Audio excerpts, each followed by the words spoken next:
काली कढ़ाई को मिनटों में चमका देगा चावल और आटा। जानिए कैसे करना होगा इसका इस्तेमाल।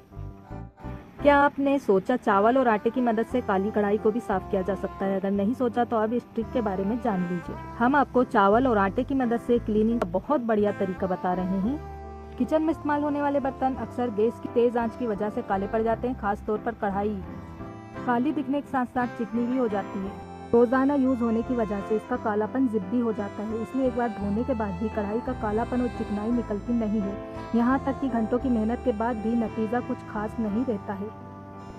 ऐसे में महिलाओं को यही लगता है कि इस काली कढ़ाई को चमकाने के लिए कुछ आसान उपाय मिल जाए। अगर आप भी कढ़ाई के जिद्दी दागों से परेशान हो चुकी हैं तो आपको चिंता करने की ज़रूरत नहीं है। दरअसल में हम आपको चावल और आटे की मदद से कालेपन को हटाने की आसान टिप्स दे रहे हैं। इससे आपका समय बचने के साथ मेहनत भी बच जाएगी। क्लीनिंग के लिए सामग्री 2 से 3 चम्मच आटा, 2 से 3 चम्मच चावल के दाने, 2 चम्मच डिशवॉश बार, नमक और आलू। ऐसे बनाएं क्लीनर। काली कढ़ाई को क्लीन करने के लिए सबसे पहले आपको घोल तैयार करना होगा। इसके लिए आप एक बाउल में करीब 1 चम्मच के आसपास ग्रेटर की मदद से डिशवॉश बार को कद्दूकस कर लीजिए। आप कद्दूकस किए डिशवॉश बार में से 1 चम्मच नमक और 2 चम्मच आटा मिला लीजिए। इन सभी चीज़ों को अच्छे से मिक्स करने के बाद थोड़ा सा पानी मिलाएं।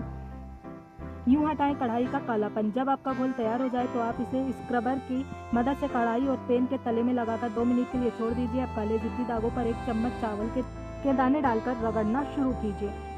दरअसल चावल और नमक का दरदरापन गंदगी आसानी से निकाल देगा। आटा पैन में कढ़ाई में चिपकी चिकनाहट और चिपचिपापन आसानी से साफ कर देगा।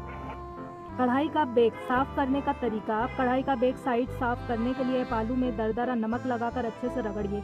दरअसल आलू का रस और नमक बर्तन में चिपकी गंदगी जल्दी क्लीन करने के लिए कारगर साबित हो सकते हैं। इसके अलावा आप डिटर्जेंट और रेत को मिलाकर भी काली कढ़ाई को क्लीन कर सकते हैं। वीडियो पसंद आई तो प्लीज़ वीडियो को लाइक, शेयर और सब्सक्राइब करना नहीं भूलिएगा।